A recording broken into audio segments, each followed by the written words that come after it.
అందుకు గల ప్రామాణికమైనటువంటి సూత్రము లేదు. ధార్మికంగా భగవత్ చింతనతో పరమాత్మతో ఐక్యమవ్వచ్చు, మన ముక్తిని మోక్షాన్ని పొందవచ్చు అని అనేకులు నిరూపించి చూపించారు మానవాళికి. కొంతమంది మరణం పాలవుతున్నారు, కొంతమంది మృత్యును జయించి మీ బోటి మహానుభావులు బ్రతికుండంగానే పరమాత్మను దర్శిస్తున్నారు. మరణం తర్వాత ఏం జరుగుతుంది అన్నది మీరు ఇదమిత్తంగా చూడగలిగారా స్వామి? అది ఒకసారి సెలవిస్తారా? ప్రపంచంలో ప్రతి ఒక్కరూ మరణాన్ని బహు దుర్లభం, చాలా బాధాకరము, అదొక చెడ్డగా భావిస్తారు. చనిపోవడం అంటే ఒక చెడు, ఒక కీడుగా భావిస్తారు. మా ఉద్దేశం ప్రకారంగా, మేము పొందిన అనుభూతి ప్రకారంగా మరణాన్ని మించిన సుఖము సంతోషం వేరొకటి లేదనుకుంటాను.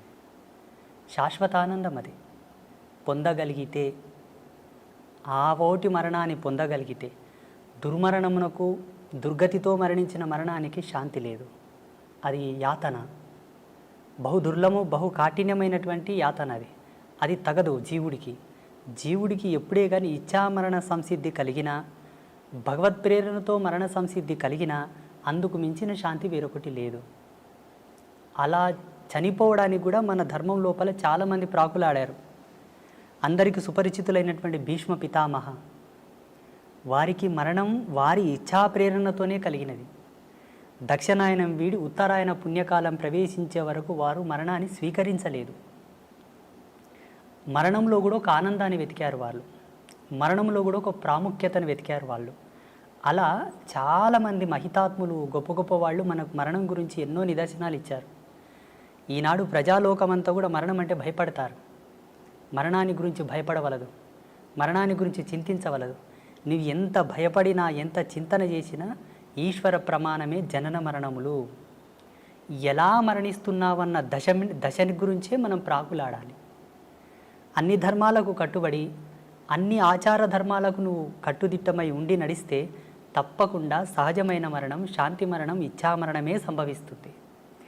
జీవుడు కాళ్ళు చేతులు గట్టి ఉండగా తనదైన విద్వత్తును, విజ్ఞానాన్ని కోల్పోయి ధర్మాన్ని విస్మరించి నడిచిన నాడు అకాల మృత్యువులే సంభవిస్తాయి. మరణం శాంతంగా, హాయిగా, ఆస్వాదించడానికి అలవు కానంత అద్భుతంగా ఉంటుంది. మేము ఆస్వాదించాము దాన్ని. జీవుడు మరణించిన తర్వాత ఏమవుతాడంటే, జీవించి ఉండగా తాను చేసినటువంటి ధర్మాన్ని అనుసరించి, ధర్మమా అధర్మమా, ఆయన జీవన ప్రయాణం అంతయు కూడా భగవత్ సంకల్పానికి దగ్గరగా ఉన్నదా, దూరంగా ఉన్నదా, ఈ యొక్క బేరీజును పట్టుకొని ఆయన మరణించిన తర్వాత యాతనా శరీరంతో ఉండాలా, లేకపోతే సుఖశాంతులతో ఉండే శరీరంతో ఉండాలని డిసైడ్ అవుతుంది. భగవంతుని నమ్ముకొని, భగవంతుని యొక్క సేవ చేసుకొని, భగవత్ తత్పరతతో జీవించిన వాళ్ళు ఎవరు కూడా యాతన అనుభవించలేదు. భావి తరాలలో అనుభవించబోరు, ఇక ముందు ఎవరు కూడా అనుభవించలేదు.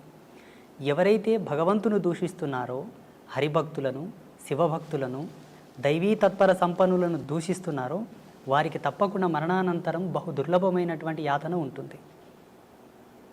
ఈరోజు ఏదో కొంచెం చదువుకోగానే, అంత తెలివి రాగానే దేవుడు లేడు, ఇవన్నీ మూఢనమ్మకాలు, చాదస్వం, వీటిని నమ్మకూడదు, వీటి వల్ల టైంపాస్ అంటున్నారు చూసారా, వారందరికీ కూడా మరణం తర్వాత అది వర్ణించశక్యం కానటువంటి సందర్భం అన్నమాట.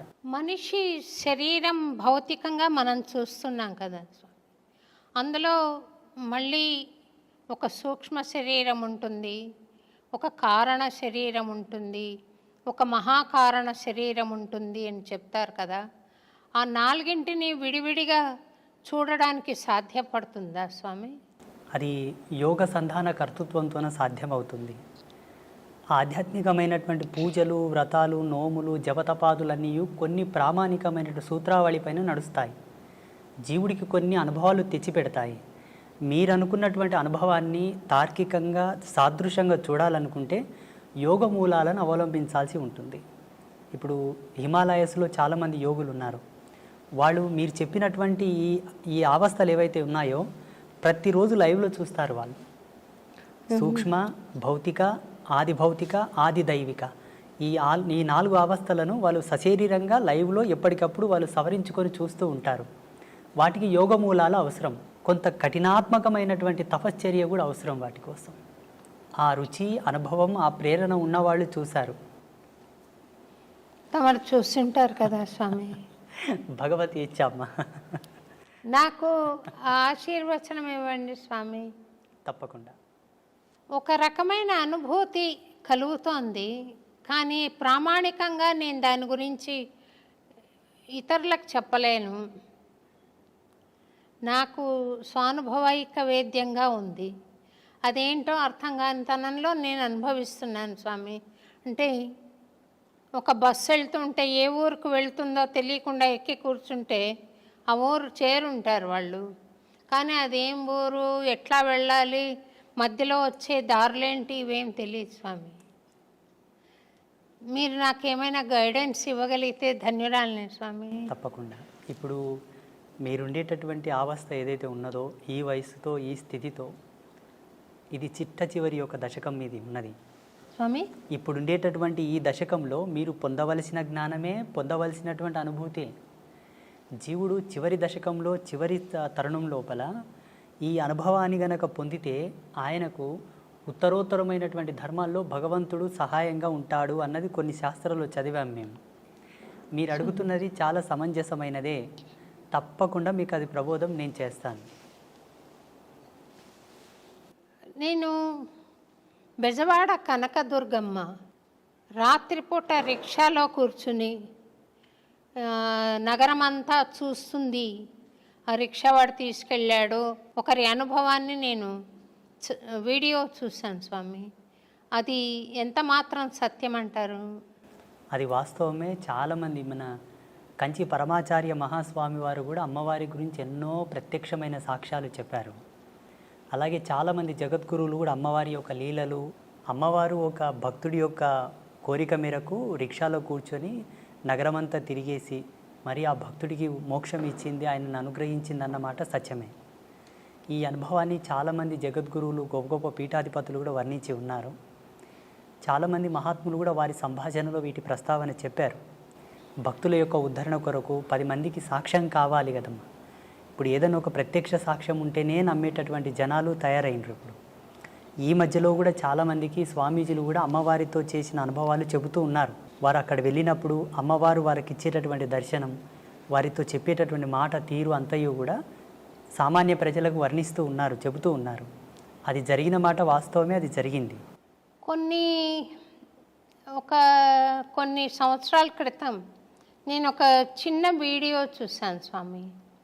మీరు చిలుకూరు బాలాజీ టెంపుల్కి వెళ్ళడం, అక్కడ రంగరాజన్ స్వామివారు మిమ్మల్ని భుజం మీద ఎక్కించుకుని గుళ్ళోకి వెళ్ళడం నేను చూశాను. అందులో ఏదైనా పరమార్థం ఉందంటారా స్వామి? సమాజంలో చాలామంది ఇప్పుడు అస్పృశ్యత గురించి చాలా కాంట్రవర్సీ చేస్తూ ఉన్నారు.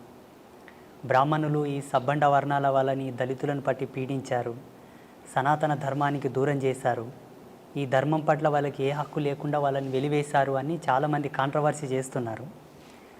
శ్రీమాన్ రంగరాజన్ వారు అది ఒక సవాల్గా తీసుకున్నారు. పెద్ద డిబేట్ జరిగింది వారిపైన, అంటే బ్రాహ్మణ పెద్దల పైన పెద్ద డిబేట్ జరిగింది. అట్లేం లేదండి, మా బ్రాహ్మణ సమాజంలో కూడా ఈ ఎవరైతే నిమ్న వర్గాల వాళ్ళు ఉన్నారో వాళ్ళని హక్కున చేర్చుకున్న మహనీయులు చాలామంది ఉన్నారు. 2700 సంవత్సరాల క్రితం శ్రీరంగ క్షేత్రంలో జరిగినటువంటి ఒక అద్భుతమైన ఘట్టాన్ని వారు వివరించారు. అక్కడ ఉండేటటువంటి కొంతమంది పెద్దలు ఎప్పుడో జరిగింది చెబుతావేంటయ్యా, ఇప్పుడు ఏమైనా చేసేవాళ్ళు ఉన్నారా, ఇప్పుడు ఏమైనా చేరదీసేవాళ్ళు ఉన్నారని ప్రశ్నించారు. అయ్యో ఎందుకు, నేనున్నాను కదా, నేను చేస్తానని వారు ముందుకొచ్చారు. అక్కడ 2700 సంవత్సరాల క్రితము జరిగినటువంటి అద్భుతమైన ఘట్టాన్ని పునరావిష్కృతం చేస్తూ శ్రీమాన్ రంగరాజన్ గారు జియాగూడ రంగనాథ స్వామి దేవాలయం లోపల వారు చాలా వరకు శోధించారట. ఆ రోజు లోకసారంగముని తిరుప్పాణ ఆల్వార్ అని ఒక ఆల్వారుని భుజాల మీద ఎత్తుకున్నాడు. తిరుప్పాణ ఆల్వార్ లాంటి ఒక ఈ నిమ్న వర్గాల్లో అంతటి పరమభక్తుడు ఎవరున్నారు అని బాగా రీసెర్చ్ చేశారు. ఎవరో ఒక భక్తుడు నా గురించి వారికి చెప్పారు, అయా ఒక ఆయన ఉన్నాడు, ఫలానా విజవార గ్రామంలో, వయసు చిన్నదే, తన వరకు తను ఒక చిన్న కుటీరం ఏర్పాటు చేసుకొని రోజు తపస్సు పూజలు చేస్తూ ఉంటాడు, మీరేమన్నా వారిని సంప్రదించండి అంటే వారు నాకు ఫోన్ చేశారు. నేను ఇట్లా రంగరాజన్ పంతుల్ని మాట్లాడుతున్నాను, మీరు ఒకసారి హైదరాబాద్ రావాల్సి ఉంటుంది, పలానా కార్యక్రమం చేస్తున్నాము అన్నారు. నాకు దాని గురించి ఏం తెలియదు. అయ్యో తప్పకుండా వస్తానండి అన్నాను. అప్పటికి నేను ముంబైలో ఉన్నాను, మా గురువుగారి పీఠంలో ఉన్నాను. ఆ ప్రోగ్రామింగ్కి సరిగ్గా అదే రోజు సికింద్రాబాద్ రైల్వే స్టేషన్లో ట్రైన్ దిగి అటు నుండి సీదా జియాగూడ రంగనాథ స్వామి దేవాలయానికి వెళ్ళాను. అక్కడ వెళ్ళగానే చాలామంది పండితులు, విప్రోత్తములు, బ్రాహ్మణులు, మంగళ వాయిద్యాలు ఎంతోమంది కూర్చొని ఉన్నారు, కెమెరాలు ఉన్నాయి, మీడియా వాళ్ళు ఉన్నారు. నేను షాక్ అయ్యాను. అక్కడ ఆ సమయంలో వారు చేసినటువంటి ఘట్టమే మునివాహన సేవ.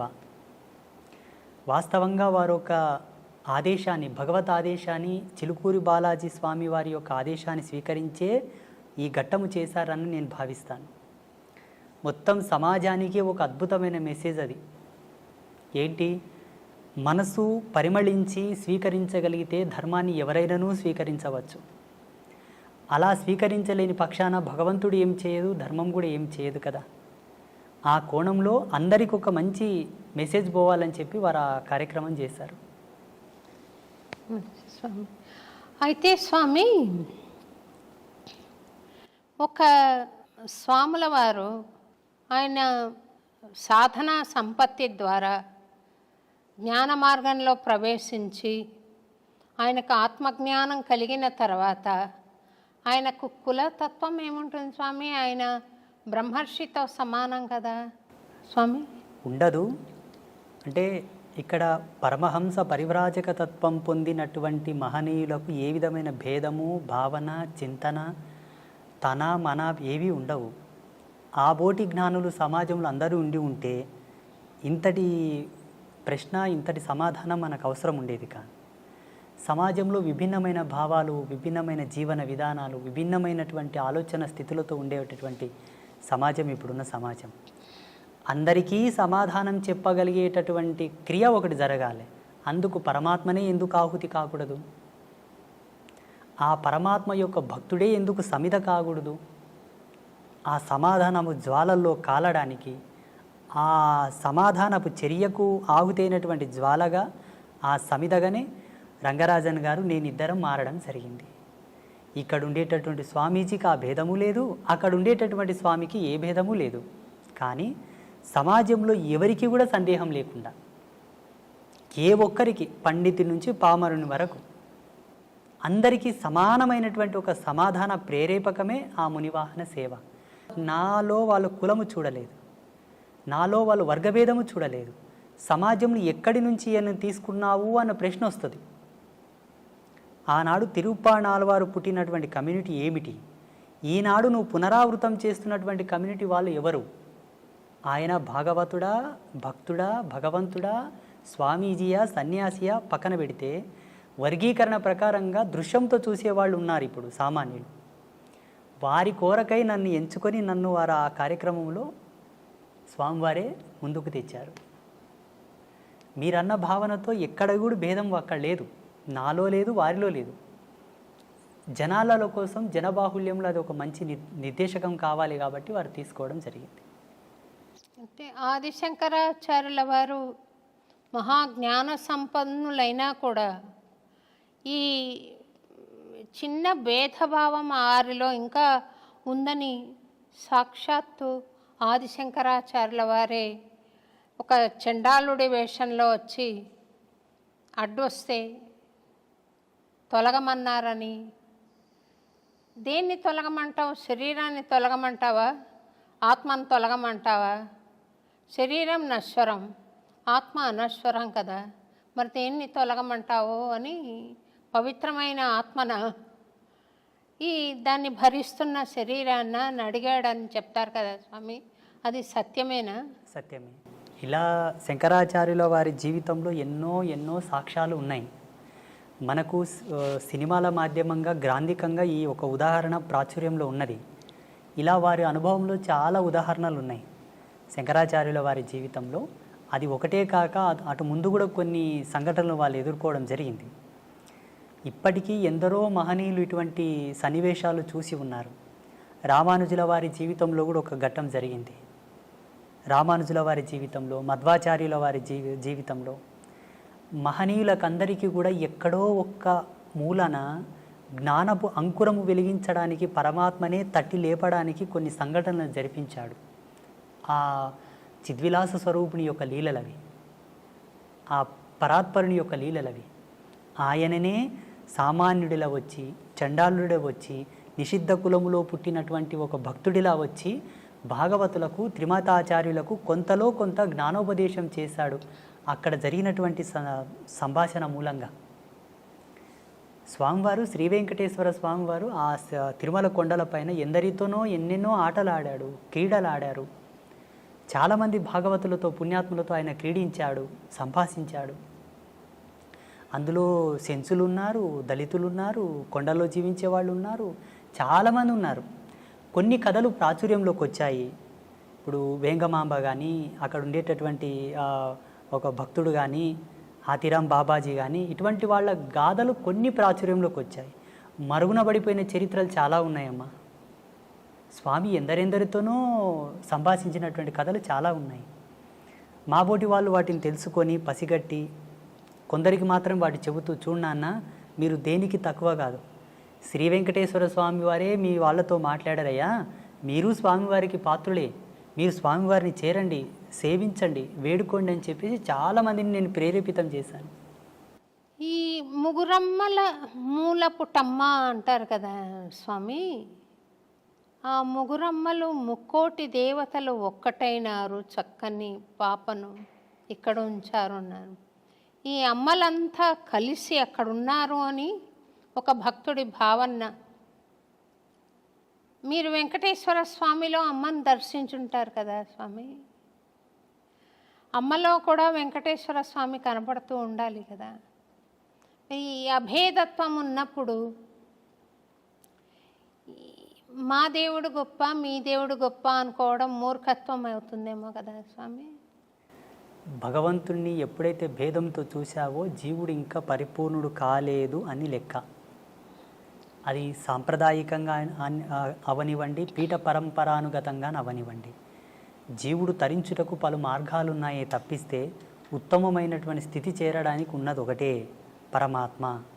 ఆ పరమాత్మకు ఏ విధమైనటువంటి రూపభేదము లేదు, లింగభేదము లేదు, వర్గభేదము లేదు, ఏ విధమైన సాంప్రదాయమైనటువంటి భేదము లేదు. జీవుడు తనకు విజ్ఞాన విద్వత్వ ఆవిష్కరణ చెంది తాను కొన్నింటిని పరిగణలోకి తీసుకున్న తర్వాత కొన్ని కట్టుదిట్టమైన ఆచారాలను ఏర్పాటు చేసుకున్నాడు. వారి యొక్క ఆశ్రమ ధర్మాలు, పీఠ పరంపరానుగతంగా వచ్చేటటువంటి సూత్రాలను పట్టుకున్నారు. భగవంతునికి అవి ఎన్నడి కూడా చెల్లవు. నేను స్వామివారిలో అమ్మని చూస్తాను, అమ్మలో స్వామివారిని చూస్తాను, స్వామివారిలో శివతత్వం చూస్తాను, శివతత్వంలో స్వామితత్వం చూస్తాను, భక్తుడిలో భగవంతుని చూస్తాను, భగవంతునిలో భక్తిని చూస్తాను, ఉపాధి యోగ ధర్మాన్ని అనుసరించి. అట్టి జ్ఞానాన్ని పొందిన వాళ్ళు ఎవరు కూడా ఎరుక దృష్టితో చూసే వాళ్ళు ఎవరు కూడా భేదం చూపరు. నేను శ్రీ వెంకటేశ్వర క్షేత్రానికి ఎప్పుడు వెళ్ళినా అక్కడ పరమాత్మను దర్శించేటప్పుడు నా అంతరాత్మలో జగదంబనే ఉంటుంది, సాదృశ్యంగా స్వామి ఉంటాడు. నేను మా పిల్లలకు, మా శిష్యులకు అందరికీ ప్రబోధం చేశాను. ఆ జగజ్జనని, జగన్మాత, ఆ లలితా పరమేశ్వరే నాకు గోచరించింది నాయన అని చెప్తూ ఉంటాను నేను. ఒక్క త్రుటి కాలమునందు మరి యథాతథంగా స్వామివారే గోచరిస్తారు. అది నా గురి, నా యొక్క తాపసికమైన గురి ప్రతిరూపకంగా అక్కడ అమ్మను దర్శిస్తాను నేను. సంతోషం స్వామి. స్వామి,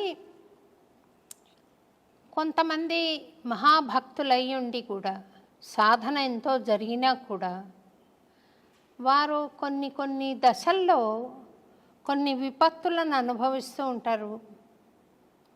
అది వాళ్ళు ఇది వద్దనుకున్నా కూడా అది పోయే స్థితి ఉండదు.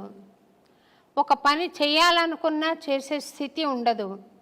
అదేమన్నా చేతబడా స్వామి? ఇక్కడ మనము భగవంతుడు వారిని విశేషంగా అనుగ్రహించబడ్డప్పుడు ఇటువంటి తుచ్చమైనటువంటి ప్రయోగములు వాళ్ళ మీద జరగవు. ఉదాహరణకు ఈ దేశానికి ఒక హోమ్ మినిస్టర్ ఉంటాడు. దేశానికి home minister, central home minister. ఆ సెంట్రల్ హోమ్ మినిస్టర్కి పోలీసు బందోబస్తు కొదువ ఉంటుందా? మీరు చెప్పండి, ఉంటుందా? ఉండదు.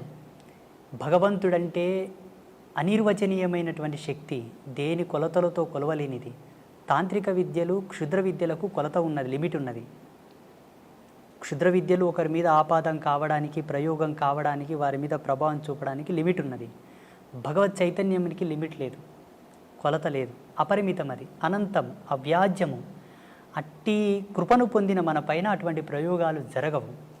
అయితే కొంతమంది పుణ్యాత్ములు, పుణ్యచరితులు, గొప్ప గొప్ప భక్తులు కూడా కొంత సమయం వరకు కలిమాయలో పడవలసి వచ్చి కొన్ని తప్పులు చేశారు, కొన్నింటికి ప్రలోభపడ్డారు, స్త్రీ వ్యామోహితులయ్యారు, డబ్బుకు వ్యామోహితులయ్యారు, రాజకీయంగా వాళ్ళు కలిసి కొందరి చేత అవమానాలు పడ్డారు. చాలామంది గొప్ప గొప్ప పీఠాధిపతులు అనుకోండి, స్వామీజీలు అనుకోండి. వీటికి వారి యొక్క స్వయం జన్మకర్మ సంభవము. ఎవరు? ఆ స్వామీజీ యొక్క జన్మకర్మ సంభవం. యోగ తత్పర సంపన్నులో ఏముంటుందమ్మా అంటే, ఆశ్రమ ధర్మాన్ని స్వీకరించినప్పుడే తన జన్మను తాను పరిశుద్ధి గావించుకొని ఆశ్రమ ధర్మంలో అడుగుపెట్టాలి. సోకాల్డ్ స్వామీజీలు సెల్ఫ్గా క్రియేట్ చేసుకొని వచ్చే వాళ్ళందరూ కూడా అనుభవిస్తారు, తప్పదు. వాళ్ళు పాత్రను శుద్ధి చేసుకోకుండానే పక్వానికి ఉపక్రమిస్తారు. పాత్ర శుద్ధి ఎరగక ముందే పక్వం ఆరంభిస్తారు కాబట్టి తత్ఫలితం వాళ్ళు అనుభవిస్తున్నారు. కానీ వాస్తవంగా ఆధ్యాత్మిక సూత్రావళి ప్రకారంగా ఏ ఆశ్రమ ధర్మంలో నువ్వు కాలు పెడుతున్నావో అడుగిడకన ముందే నీ జన్మ సుకృతం ఏమిటి, నీ జన్మకర్మ సంభవం ఏమిటి, ఎందుకై నీవు జన్మించితివి, అదంతా విశ్లేషణ చేసుకొని ఉత్తర జన్మలో ఉండేటటువంటి పాపములు నీ ఎందు ఏవైనా ఉన్నా వాటిని ప్రక్షాళన చేసుకొని శుద్ధుడవైన తర్వాతే భగవంతుని ఆశ్రయించవలే. అలా చేసుకొని వాళ్ళకి అది ఆపాదమై వేధిస్తూ ఉంటాయి. ఆ కర్మ, ఆ పాపం యొక్క ప్రేరేపకమే వాళ్ళని తప్పు చేయడానికి ప్రేరేపిస్తూ ఉంటాయి. చాలామంది గొప్ప గొప్ప వాళ్ళ జీవితాల్లో ఇది నిరూపణ అయింది. ఆ ప్రభావం వాళ్ళ మీద ఉండిపోతుంది. భౌతికమైన శరీరం లేకుండా మరి అది సూక్ష్మ శరీరం అనాలా, ప్రేతాత్మ అనాలా, దయ్యాలని మామూలు మాటల్లో అంటారు, దేవతలు కూడా కావచ్చు. ఉంటారా స్వామి అట్లా? ఉన్నారు. దైవం ప్రత్యక్షమైనటువంటి దర్శనం. ఈ భూతాలు, ప్రేతాలు, దయ్యాలు ప్రత్యక్షంగా మనకు కనబడవు. భగవంతుడు దర్శనమిస్తాడు కానీ వాళ్ళు మనకు దర్శనం అవ్వరు. ఆ దుష్టశక్తిని పసిగట్టి పట్టుకోవాలంటే అంతకు సమానమైనటువంటి దైవశక్తి కలిగి ఉండాలి. ఆ ప్రేరణాత్మకమైనటువంటి శక్తి ఉంటే మనం భూతాలను, ప్రేతాలను పట్టుకోవచ్చు, చూడవచ్చు కూడా. ఇవన్నీ కూడా ఉన్నాయి సమాజంలో. లేవు అనడానికి ఆస్కారం లేదు, ఉన్నాయి అనడానికి ప్రమాణాలు ఉన్నాయి. ఆ ప్రమాణాలు వేటిపైన ఆపాదం అవుతున్నాయో మేము నిరూపించగలం. లేవు అనడానికి ప్రమాణాలు లేవు, ఉన్నాయి అనడానికి ప్రమాణాలు ఉన్నాయి. మీరు చూసారా స్వామి దయ్యాలను? అమ్మా నారాయణ, చూశాను. అంటే ఎందుకు మీ వద్దకు రావడానికి కారణం ఏంటి స్వామి? వాళ్ళకు కొన్ని వాళ్ళకు ఉండేటటువంటి స్వయం కోరికలు కొన్ని ఉంటాయి, స్వయం ప్రేరణలు కొన్ని ఉంటాయి. ఎంతకు విమోచనం కలగక వచ్చి ప్రాధేయపడ్డటువంటి సందర్భాలు చాలా ఉన్నాయి మాట. కొన్ని ఆత్మలు, మీరు పుణ్యాత్ములు అంటారు, పుణ్య తపస్వీకులు అంటారు, మీ యోగ మహిమతో మాకు విమోచనం కలిగించండి, మాకు శాంతిని ప్రసాదించండి, మా వారసులు మీ దర్శనార్థంపై వస్తున్నారు, వారికి మీరు చెప్పి మాకు సద్గతి కలిగేటట్టుగా చేయండి, ఎన్నాళ్ళంటూ మేము ఈ యాతన శరీరంతో ఉండగలము అని చెప్పి మాకు గోచరించిన వాళ్ళు ఉన్నారు, గోచరిస్తున్నారు కూడా ఇప్పటికీ. మీకు అంటే కాంతి రూపంలో కనపడతారా, లేకుంటే భౌతిక శరీరం కూడా కనపడుతుందా స్వామి వాళ్ళది? పంచభూతాల్లో ఆత్మగా మారిన వారికి ఒకే భూత ప్రభావం ఉంటుంది, వాయు ప్రేరేపకం మాత్రమే ఉంటుంది. వాయు ప్రేరేపకంగానే ఉంటారు. సశరీరంగా సజీవంగా లైవ్లో ఉండడానికి పంచభూతముల యొక్క సమ్మిశ్రితంగా మనం ప్రత్యక్ష వీక్షణం చేస్తాం. అందరం ఆత్మను చూడాలంటే 4 భూతములు విడిపోతాయి. అగ్నితత్వం, భువితత్వం, జలతత్వం, ఆకాశతత్వం విడిపోతాయి. వాయుతత్వం మాత్రమే ఆత్మగా నిలబడిపోతుంది.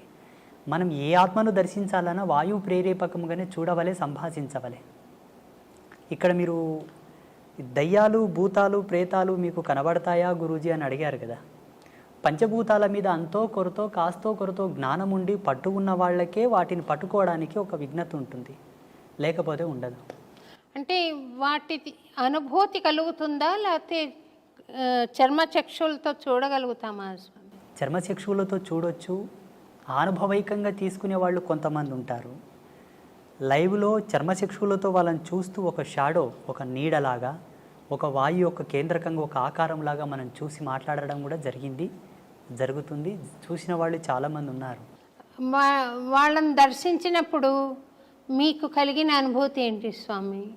నాకు చిదానంద స్థితిని, అనంతతత్వాన్ని చూసినప్పుడు వాటిని చూస్తే ఏం అనుభూతి కలుగుతుందమ్మా? జాలి వేస్తుంది అంతే.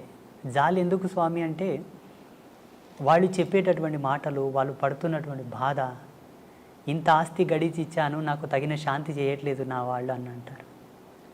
నాకు ఇంకయూ సద్గతి కలగలేదు, నా వారసత్వం అనే వ్యామోహం లోపల ఇంత కష్టపడి నేను అన్నీ చేసి ఇచ్చాను, నా మరణానంతరము నాకు సరి అయిన పూజలు చేయక, నాకు సద్గతిని కల్పించక ఇంకయూ నన్ను బాధ పెడుతున్నారు స్వామి అని వేడుకున్నప్పుడు ఎవరికైనా జాలి కలుగుతుంది కదా. నా వారసత్వం చల్లగా ఉండాలని ఎన్నో ఆకృత్యాలు చేస్తూ, ఎన్నో తప్పులు చేసి, ఎంతో కష్టపడి ఆ అవతలి వాళ్ళ మనోభావాలు దెబ్బతీసి కూడా సంపాదించిన తర్వాత కూడా చివరికి ఆ జీవుడు వెళ్ళిపోయిన తర్వాత వీళ్ళు ఏమి సద్గతిని ప్రేరేపింపక బాధపడతాను. నేను వాళ్ళని చూసి ఏం అనుభూతి పొందను. మీరు వాళ్లకు సద్గతి కలిగించారా స్వామి, లేకుంటే ఇంకా ఉన్నారా మీతోటి? అంబాత్రయ క్షేత్రంలో లెక్క పెట్టలేదు కానమ్మా, ఇప్పటికి శ్రీపీఠంలో గోమాతకు చాలా ఉత్తమమైనటువంటి తంతులతోటి మేము పితృదేవతలకు శాంతి చేస్తాం. మీరు ఇదొక్కటి పట్టుకోవాలి. ఇక్కడ ఉండేటటువంటి భారతదేశంలో ఏ క్షేత్రంలో కూడా అట్లా గోమాతకు పూజా కైంకర్యములు జరగవు. అది జగదంబ యొక్క ప్రేరణని అమ్మ నాకు ఇచ్చిన దర్శనమే. చూడు నాయన, నీ చెంతకు వచ్చి వారికి ఈ విధంగా గోమాతకు కైంకర్యములు జరిపి వారి పితృదేవతల శాంతిని కోరితే ఉత్తరక్షణమే శాంతిస్తారు, వాళ్ళ సంసారంలో ఎన్నో మార్పులు వస్తాయి, వాళ్ళు సుఖ సంతోషాలతో జీవిస్తారు అని.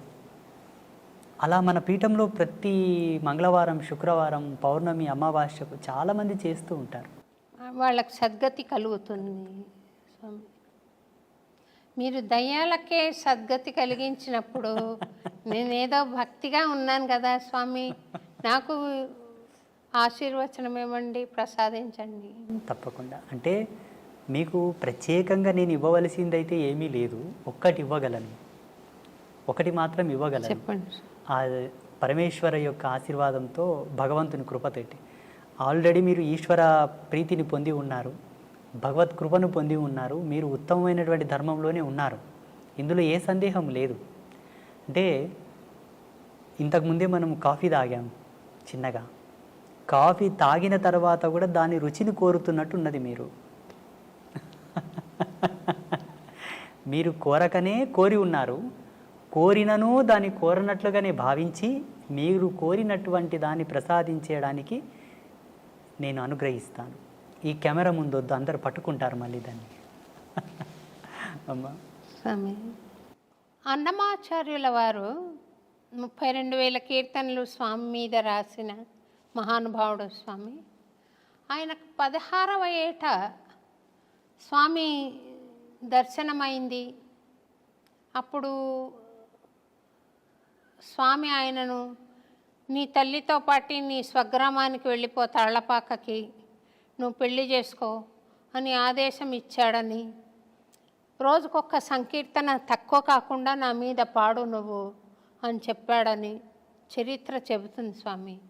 ఆ దర్శనం భౌతికంగా అన్నమాచార్యుల వారు చూసారా, లేక జ్ఞాన జ్యోతి స్వరూపమా, ఎటువంటిది స్వామి? నేను సీరియల్ ఒకటి 6 ఎపిసోడ్లు తీశాను స్వామి.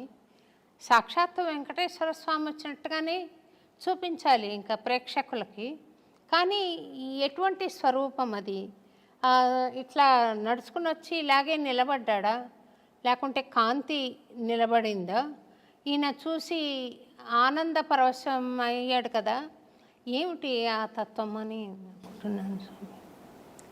భగవత్ అంశతో పుట్టిన వాళ్ళు, కారణజన్ములు ప్రత్యక్షంగా మనం ఎలా ఉన్నామో అలాగనే భగవంతుడు దర్శిస్తారు. అది కారణజన్ములకు మాత్రమే సాధ్యం, మిగతా ఎవరికి సాధ్యం కాదు. మిగతా వాళ్ళని మనం చూసుకున్నట్లయితే పరిగణలోకి మీరు అన్నట్టుగానే జ్ఞానరూపకంగా వాళ్ళని చూడవచ్చు, భావరూపకంగా తన్మయత్వం చెంది చూడవచ్చు, ఒక ప్రకాశముగా, ఒక జ్యోతి వలె, ఒక కాంతి వలె కూడా చూసి ఆయననే పరమాత్మని వాళ్ళు అభిప్రాయపడవచ్చు. మీరన్నటువంటి అన్నమాచార్యులు ఎవరైతే ఉన్నారో, త్యాగరాజస్వామి, అన్నమాచార్యులు, కాళిదాసు లాంటి వాళ్ళందరూ భగవంతుని చక్షువులతో చూశారు, మాంసనేత్రంలో ముద్దతోనే చూశారు. ఇందులో సందేహం పడడానికి ఏం లేదు, మనకు అనుమానం పడడానికి కూడా ఏమీ లేదు. ఒకవేళ మన అనుభవానికి అది రాకపోవడం వల్ల అనుమానిస్తున్నామేమో. నాకు భావగోచరం ఉంది స్వామి, అంటే మీరు అర్థం చేసుకోగలుగుతారు. రెండోది, భగవాన్ మానుష రూపేణ అని ఎవరైనా వచ్చి ఇంతవరకు ఎప్పుడు మాట్లాడని మాట మాట్లాడడం, చేయని చేష్ట చేయడం నేను చూశాను, అనుభవించాను. ఇది మనిషి చేస్తున్నది కాదు, భగవంతుడు చేస్తున్నది అన్న సంకల్పం ఉంది. అయితే నేను ఆ మహాభక్తులందరూ చూసినట్టుగా స్వామి ఫ్లెష్ అండ్ బ్లడ్లో వచ్చి నిలబడిన దర్శనం నాకు అవ్వలేదు స్వామి. పాట పాడుకుంటున్నప్పుడు ఒక లౌకిక ఆనందం, ఒక లౌకిక అనుభూతి కలుగుతుంది. ఇంత శరీరం ఉండి కూడా ఈ స్పృహ ఉండదు. అంతవరకు నాకుంది, కానీ నేను స్వామిని భౌతికంగా చూడలేదు స్వామి. పరమాత్మని భౌతికంగా చూడాలన్న కోరిక ప్రపంచంలో అందరికీ ఉంది. జిజ్ఞాసులకు అందరికీ ఉన్నది ఈ కోరిక.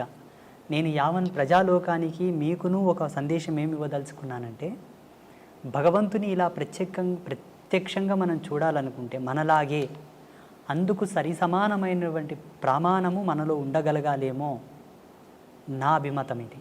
ఎలా? సంస్కారవంతమైన సంస్కరణతో కూడుకున్నటువంటి జన్మ అయి ఉండవలే, లేదా ఆయన ప్రేరణతో పుట్టినటువంటి కారణ శరీర జన్మనైనా ఉండి ఉండవలే. ఇవి రెండిట్లో ఏ ఒక్కటి ఉన్నా ఆయనతో మనం కుశల ప్రశ్నలు వేయవచ్చు, సంభాషించవచ్చు, మాట్లాడవచ్చు. అందుకు సరిసమానమైనటువంటి ధర్మం మనం ఉండగలగాలి, పాత్రత ఉండగలగాలి. అయితే ఇది చాలామంది ప్రేక్షకులు కానివ్వండి, మీరు కానివ్వండి, ఏమనుకుంటారంటే ఆ సందర్భం ఎప్పుడు, ఎలా వస్తుంది, ఎన్నవ ఏట వస్తుంది, ఎన్ని సంవత్సరాల తర్వాత వస్తుంది, ఏవి చేస్తే వస్తుంది అని అంటుంటారు. నేను నమ్మిన ధర్మం ప్రకారంగా, జగదంబ నాకు ఇచ్చిన జ్ఞానం ప్రకారంగా, ఎన్నో విద్యలతో, మంత్రతంత్రాలతో, యోగమూలాలతో, ఎన్నింటితో వేదాధ్యయన సంధానముతోటి కనుక మనం చేరలేము. ఒకదానితో చేరవచ్చు. మంచి సత్ప్రవర్తన, సత్యశీలత ధర్మము, మంచి భక్తి, నిష్కల్మషమైనటువంటి భక్తి ఉంటే చాలు. అది అన్నమాచార్యుల వారి యొక్క మనసులో ఉన్నది కాబట్టి భగవంతుడు వచ్చి మాట్లాడాడు. ఏ విధముగానంటే, దగదగ మెరిసే కనకమును పక్కన పెట్టిన అయస్కాంతం ఇనుమును మాత్రమే పట్టుకుంటుంది, కనకమును పట్టుకోదు. ఎందుకు పట్టుకోదు? బంగారు స్వభావం. బంగారు దేదీప్యమానంగా వెలుగుతూ ఉన్న ఏ ప్రకాశం లేని ఇనుమును మాత్రమే అయస్కాంతం పట్టుకుంటుంది, కనకమును పట్టుకోదు. ఎందుకు పట్టుకోదు? మన రాజసము, మన దర్పణము, మన మేడలు, మన బంగ్లా, మన కార్లు, మన బ్యాక్గ్రౌండ్ అంతా కూడా అక్కడ అయస్కాంతం కనకమును పట్టుకున్నట్లనే మనల్ని భగవంతుడు పట్టుకోడు. కాంతి లేకున్నను గుణధర్మాన్ని బట్టి అయస్కాంతం ఇనుమును పట్టుకున్నట్లనే భక్తుడి యొక్క చిత్తశుద్ధిని, స్వామి భక్తిని, సత్యనీరతిని, ఆయన సత్యశీలతను పట్టుకొని భగవంతుడు దిగివచ్చి వాళ్ళతో మాట్లాడతాడు, కౌగిలించుకుంటాడు.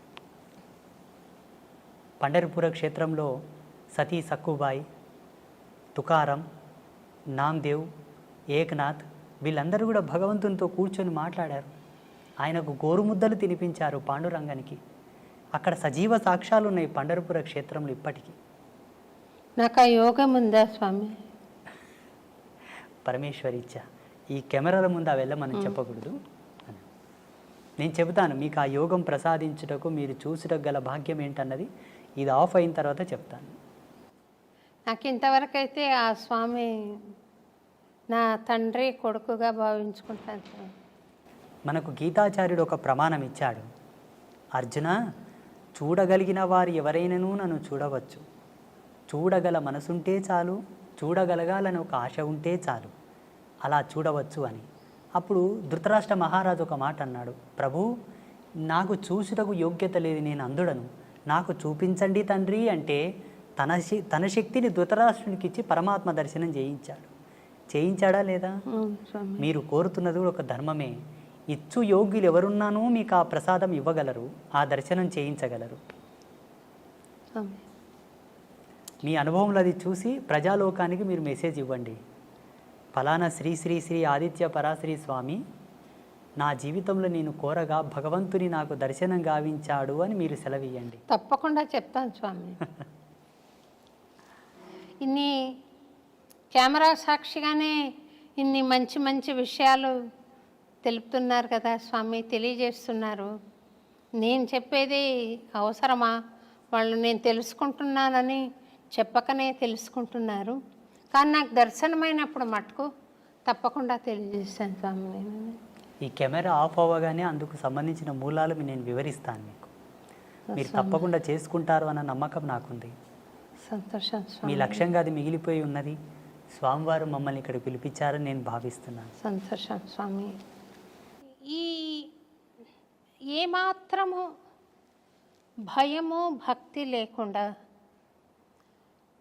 నాకు ఇక్కడ కన్నా అక్కడ డబ్బు ఎక్కువ వస్తుంది, అక్కడ కన్నా అక్కడ డబ్బు ఎక్కువ వస్తుందని కొంతమంది స్వామి సేవకులు ప్రవర్తిస్తూ ఉంటారు స్వామి. నాకు ఒక స్టూడెంటు ఆ అమ్మాయి అడిగింది, స్వామిని చూసి భయపడలేదా స్వామి మేడం వాళ్ళు అని. ఎందుచేతనని ఇట్లా భగవంతుడు ఒక వ్యాపార వస్తువు అయిపోయినాడు? ఎందుచేత? వాడి సంకల్పం ఉంటే అది జరగదు కదా స్వామి. ఇట్లా ఎందుకు? అలాంటి వాళ్ళ పూజలు ఎందుకు? అలాంటి వాళ్ళ అర్చనలు ఎందుకు ఆయనకు? ఆయన అనుకుంటే మంచి వాళ్ళని ఏర్పాటు చేసుకోలేరా? తిరుపతిలో ఏవేవో జరుగుతున్నాయని ఒక వినికిడి, ఎందుకు అలా జరిపించుకుంటున్నాడు? ఆయన జగజ్జనకుడు, యావత్ ప్రపంచానికి చక్రవర్తి, విశ్వానికి చక్రవర్తి. ఆయన అనుకుంటే చేయలేనిదేముంది స్వామి? ఎందుకు ఈ జగన్నాటకము ఆడుతున్నాడు? దీనికి ఏమైనా పరమార్థం ఉందా? ఈ సృష్టికి ఒక కారణం ఉందా? ఎందుకు ఇలా జగన్నాటకం సాగుతోందనే దానికి. సమస్త జీవరాశుల యొక్క దాహం తీర్చేది జలము, నీళ్లు. శుద్ధమైనటువంటి నీళ్లతో కూడుకున్న ఒక కొలను ఉన్నది. ఆ కొలనులో అందరూ దాహం తీర్చుకోవలసినని ఒక అవకాశం ఉన్నది. మిగతా జీవరాశులు, మానవాళి అంతా కూడా. అందులో బుద్ధిమంతులు తగినన్ని నీళ్లు తాగి పక్కకు వస్తారు. అజ్ఞానులు నీళ్లు తాగుటయే కాక కాళ్ళు చేతులు కడుక్కుంటారు. మూర్ఖులు కాళ్ళు చేతులు కడుక్కోవడం కాకుండా దాంట్లో ఈత కొడుతూ ఆ నీళ్లను ఒండ్రు చేసేసి ఎవరికి తాగకుండా పనికి రాకుండా చేసేస్తుంటారు. దానికి తగినటువంటి పరిణామం కూడా వాళ్ళు అనుభవించాలి, తప్పదు. ఇది జగత్ సత్యం. ఈ ప్రపంచంలో ఏ అవస్థతోనైనా దేనితోనైనా ఆడుకోనవచ్చును, ఏ బంధంతోనైనా ఆడుకోనవచ్చును, కానీ భగవద్బంధంతో ఆడుకోకూడదు. భగవంతుడు ఆట కాదు, అనుభూతి. భగవంతుడు వ్యాపారం కాదు, పరమ భక్తి. అక్కడ వ్యాపారం మొదలైంది, ఆట మొదలైందంటే జీవితానికి వచ్చేటటువంటి అనర్థాన్ని కూడా అనుభవించాలి. జాగ్రత్త, ఇది సత్యం. ఆ మాత్రం విషయ జ్ఞానం లేకుండా ప్రవర్తిస్తున్నారంటే వారు కలియుగంలో ఉన్న రాక్షసులే, ఈ కలియుగంలో నడయాడుతున్న రాక్షసులు. భగవంతుడు దిగివచ్చి వాళ్ళకు జ్ఞానం చేసి వాళ్ళని సన్మార్గంలోకి తీసుకురావచ్చు కదా స్వామీజీ అని మీరు అనుకునవచ్చును. భగవంతుని శక్తిని ఈ పామరులతో తూలనాడబడదు. వాళ్ళకు జ్ఞానం కలిగించి వాళ్ళని యథాతథంలోకి తీసుకురావడానికి భాగవతులు ఉన్నారు. ఆయన సేవతో ఆయన నామాన్ని ప్రచారం చేస్తున్నట్టు పుణ్యాత్ములు ఉన్నారు. వాళ్ళు తీసుకురావాలి. వాళ్ళ చేత కాని సందర్భంలో అప్పుడు భగవంతుడు తిరిగి వస్తాడు. స్వామి సేవకులం మేము ఉన్నాం కదమ్మా. ఫస్ట్ దూతలు వెళ్తారు నేరస్తునికి. దూతలు వెళ్ళి ఆ నేరం యొక్క సమాచారం చెప్పి తీసుకొని వస్తారు రాజు చెంతకు. ఆయన రాకపోతే రాజు దిగి వస్తాడు. ఇప్పుడు తిరుమల క్షేత్రంలో జరుగుతున్నటువంటి ప్రతి అనర్థము అక్కడ వాస్తవంగా చాలా తప్పులు జరుగుతున్నాయి. తిరుమలలో చాలా వికృతాలు కూడా జరుగుతూ ఉన్నాయి. ఎటువంటివి జరుగుతున్నాయి అంటే మాలాంటి ధర్మపరులు కూడా అక్కడ వెళ్ళడానికి ఆలోచించాల్సి వస్తుంది. ఇప్పుడు ప్రస్తుతం మొన్ననే వెళ్ళొచ్చాను నేను. ఇవి జరగడానికి గల కారణం ఏంటంటే రాజకీయ దౌర్బల్యం. స్వామివారికి రాజకీయపు హక్కులు కలిగించారు కాబట్టి అక్కడ మెయిన్ ఇవి జరుగుతూ ఉన్నాయి. అవి తొలగాలి. 2, మనకుండేటటువంటి శ్రీ వైష్ణవ పరంపర ఉండేటటువంటి స్వాములందరూ కూడా మౌనంగా కూర్చోవడం తగదు. స్వాములందరూ, పీఠాధిపతులందరూ కూడా మౌనంగా ఉన్నారు. అది తగదు. అది వాళ్ళు అలా ఉండడం చేత వీళ్ళు విజృంభిస్తున్నారు.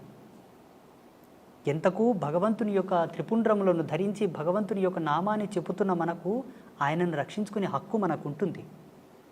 మన తల్లిదండ్రుల మీదకి ఎవరన్నా వస్తే మనం ఊరకుంటామా? ఊరక ఉండము కదా, తిరగబడతాం. అతడు సర్వులకు తండ్రి. ఆ తండ్రిని దిగివచ్చి ఈ పామరుల మీద పోరాటం చేయి వాళ్ళని మార్చడం కూడా ధర్మం కాదు. మనం ఉన్నాం, మనం ప్రశ్నిద్దాం, పోరాడదాం.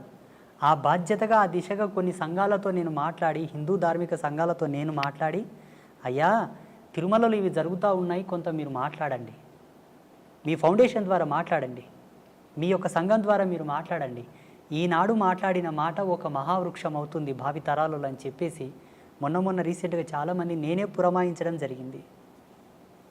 అవునా స్వామి? ఇప్పటికీ నేను అక్కడ తిరుమల వెళ్ళినప్పుడు స్వామివారిని చూసిన వెంబడి అక్కడ ఏమి పొరపాట్లు జరుగుతున్నాయో పట్టుకుంటాను నేను. భక్తులకు కానీ, పుష్కరిణిలో కానీ, స్వామివారి సేవలో కానీ ఆచార్య సమూహం చేసేటటువంటి తప్పులు కూడా పట్టుకుంటాను నేను. జగదంబ ఆ జ్ఞానం ఇచ్చింది కాబట్టి స్వామివారు ఆ బాధ్యత మాలాంటి వారి యొక్క మదిలోకి తీసుకొస్తాడు. దైవం మానుష రూపేణ అని మీరే అన్నారు కదమ్మా. సమబుద్ధితో పోరాటం భగవంతుడు చేయవలే. ఇక్కడ ఉండేటటువంటి మానవుని శక్తి భగవంతుని శక్తి సమమా? కాదు. ఆయన పోరాడవలసింది, కాపాడవలసింది చాలా ఉంది. అనేక కోటాను కోట్ల బ్రహ్మాండాలను అధిపతిగా పరిపాలించు స్వామిని ఈ భూమిలో మనమెంత, మన మీద ఆయన పోరాటానికి రావడం ఏమిటి? తిరుమల తిరుపతి దేవస్థానం వారు మీ బోటి ఆధ్యాత్మికవేత్తల సూచనలు గ్రహించి అక్కడ పవిత్రతను నెలకొల్పితే బాగుంటుందని నేను కూడా భావిస్తున్నాను స్వామి. తప్పకుండా మనకు ఆగమశాస్త్రం ప్రకారంగా అక్కడ వైఖానస సాంప్రదాయం ప్రకారంగా స్వామివారికి పూజలు జరుగుతూ ఉన్నాయి స్వామి. అయినప్పటికీ ఆ పరంపరను అలాగే కొనసాగిద్దాము. కానీ మారుతున్న కాలాన్ని బట్టి ప్రజలకు ఏం అవసరమో మేము తిరుగుతున్నాం, మాకు తెలుసు. జనబాహుల్యంలో తిరుగుతున్నాము, ప్రజలకు ఏ విధమైన కన్వీనియంట్ ఉండాలో మాకు తెలుసు. కాబట్టి ధర్మాచార్య సదస్సు ఒకటి ఏర్పాటు చేసి ధార్మికుల యొక్క భావాలు తెలుసుకొని అక్కడ భక్తులకు, అక్కడ స్వామివారికి సంబంధించిన కొన్ని అన్నీ సలపితే లోక ప్రసిద్ధమైన తిరుమల క్షేత్రానికి ఏ విధమైనటువంటి భంగపాటు కలగదు. ఇప్పటికీ స్వామివారి యొక్క కీర్తి, స్వామివారి యొక్క గొప్పతనము, స్వామివారి యొక్క క్షేత్రం మహిమ ఎన్నటికీ తగ్గదు. భువి ఆకాశములు ఉన్నంత వరకు, యుగధర్మం ఉన్నంత వరకు స్వామి రారాజే. చాలామంది తిరుమలలో వైభవం తగ్గుతుంది, తిరుమల క్షేత్రం మూతపడుతుంది, తిరుమలకు జనాలు వెళ్ళరు అని కొంతమంది స్వామీజీలు మీడియా ముందు చెప్తున్నారు. అది తప్పు. ఈ భూమి ఆకాశము పంచభూతాలు ప్రేరేపకమయ్యేంత వరకు స్వామివారు ఈ చక్రవర్తి కలియుగానికి. కాకపోతే అక్కడ ఉండేటటువంటి ఆచార్య మండలి ఒక పొరపాట్లు, అధికారికుల పొరపాట్లు ఉన్నాయి కొన్ని. వాటిని సవరించాలి.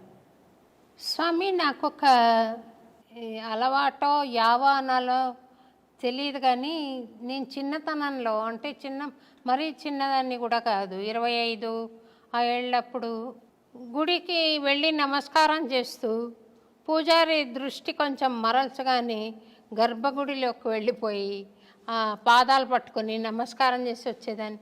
వాళ్ళు కోప్పడేవాళ్ళు, స్వామి ఏమ్మా మీకు కూడా చెప్పాలా అని నన్ను కోప్పడేవాళ్ళు. నేను పట్టించుకోకుండా స్వామిని స్పృశించి నమస్కారం చేయాలి అన్న ఒక బలమైన కోరిక ఉండేది స్వామి. నేను శ్రీరంగంలో సమాశ్రయణం తీసుకున్నాను. అదైన తర్వాత తిరువళ్ళరై అని ఒక ప్లేస్ ఉంది కదా స్వామి, ఇప్పుడు ఏదో మళ్ళీ జనసమ్మర్దం అంతా ఉందంట, కానీ నేను మా ఆయన సమాశ్రయణం చేసుకొని మా గురువు గారు అక్కడికి వెళ్ళి ఒకసారి దర్శనం చేసుకొని రండి అంటే వెళ్ళాం. ఒక్క పిట్ట లేదు స్వామి, అంత పెద్ద గుడిలో ఒక్క పిట్ట లేదు. అయితే చిన్న ఇల్లు ఉంది ఇంతది. వెళ్ళి మా ఆయన తలుపు తడితే అర్చక స్వామి బయటికి వచ్చారు. మేము ఇట్లా వచ్చామంటే నేను వస్తాను పదండి అని ఆయన వచ్చారు. వచ్చి నేను మా ఆయనకు చెప్పాను, ఈ స్వామిని ముఖమంటపంలోకి తీసుకెళ్ళి మాట్లాడతావా అని. ఆయన తీసుకొని వెళ్ళి ముఖమంటపంలో మాట్లాడుతున్నారు. నేను చేసినది నేరమో మరి మంచిదో తెలియదు, కానీ గర్భగుడిలోకి వెళ్ళిపోయి ఆయన పుండరీకాక్ష స్వామి చక్రం ప్రయోగిస్తున్న పోజ్లో ఉన్నారు. ఆయన కాళ్ళు పట్టుకుని చాలాసేపు ప్రార్థన చేసుకుని ఒక 5 నిమిషాల పాటు అంతరాలయంలోకి వచ్చి కూర్చుని పొడగంటి మయ్యామిమ్ము పురుషోత్తమ అని పాడాను. ఆ పాట పాడంగానే ఆ ముఖమంటపం చాలా దూరం, చాలా పెద్ద టెంపుల్ కదా స్వామి. ఆయన ఇలాగొచ్చి అరవన్లో చెప్తున్నాడు స్వామి, రొమ్మ నల్లా పాడినారా అని, చాలా బాగుంది, నాకు సంతోషమైంది, ఇంకోటి పాడతావా అని అడిగాడు. ఆ మాట్లాడుతున్నప్పుడు ఇది అర్చక స్వామి కాదు మాట్లాడేది, ఆ పుండరీక స్వామి మాట్లాడుతున్నాడు నాతో అనే భావన నాకు కలిగింది. అది నేను చేసింది నేరమా, లేక అది క్రమశిక్షణ ప్రకారంగా చూస్తే అలా నేను ఇప్పుడు నా గుళ్ళోకి, ఇప్పుడు మేము చేసిన గుడిలోకి మేము వెళ్ళాము స్వామి, అర్చక స్వామి లోపలికి వెళ్ళి పూజ చేస్తూ ఉంటాను. ఆ కళలు అప్పజెప్పక ముందు కుర్చీ వేసుకొని లోపల కూర్చున్నాను నేను. కానీ కళలు అప్పజెప్పిన తర్వాత లోపలికి వెళ్ళే అవకాశం లేదు. కానీ చిన్నతనంలో అప్పుడు ఏ గుడికి వెళితే అక్కడికి వెళ్ళిపోయి ఇట్లా పట్టుకునే ఒక ఇది ఉండేది. అది ఏమన్నా దోషమా స్వామి? అది నన్ను ఏమన్నా వెంటాడే అవకాశం ఉందా? మీకు భగవంతుని యందుండే అనురక్తి, భగవంతునితో మీకు ఉండేటటువంటి బంధం, ఆ ప్రేరణ అందరు కలగదు. కలిగినా కొందరికి భయం ఉండి, కలిగినా కొందరికి కొంత భేదం ఉండి కూడా పోలేకపోతారు. చాలామందికి ఈ ఇష్టం ఉంటుంది. ఏవీ లేకుండా మీరు వెళ్ళి పట్టుకున్నారు చూసారా, అది మీకే తగింది, మీ యొక్క గొప్పతనం. అది దోషంగా పరిగణించవలదు, దాన్ని దోషంగా చూడవలదు. అది పుణ్యం, సుకృతం, మీ అదృష్టం. మా అమ్మ అన్నది స్వామి, మీరు శ్రీ ఎట్లెళ్ళావే అంత స్వామి దగ్గరికి అట్లా గర్భగుళ్ళకి, మా అమ్మ అన్నది నన్ను. శ్రీవారి చరణములను స్పృశించారా? ఈయనను తిరుపతిని నేను ముట్టుకోలేకపోయినాను స్వామి, ఎందుకంటే అక్కడ గడప దాకా వెళ్ళాను. అది మహాభాగ్యమే, చాలా సుకృతం, అది అదృష్టం. అది గడప దాకా వెళ్ళి స్వామిని పాడుకున్న సందర్భం ఉంది. ఆ బంగారు వాకిల్లో కూర్చుని స్వామిని చూస్తూ పాడిన చాలా ఏళ్ల క్రితం. ఇప్పుడు ఆ అవకాశం అక్కడ తీసేశారు. తర్వాత గర్భగుడి లోపలికి వెళ్ళలేదు, కానీ అంచులలో నిలబడి స్వామిని దర్శించిన అవకాశం, మహద్భాగ్యం ఉంది స్వామి. మీరు ఒక్క మాటలో చెప్పాలంటే విశేషించి మీరు కారణ జన్ములే స్వామి. ఎందుకంటే స్వామివారి యొక్క నామాంకితం చేతనే మీకు బహువిధమైన ప్రజ్ఞాపాఠవాలు సిద్ధించాయి. సమాజంలో మీకు గుర్తింపు ఉన్నది కూడా స్వామివారి యొక్క నామాంకితం చేతనే. అన్నమాచార్యుల వారి యొక్క సంకీర్తనలను ఇప్పటికీ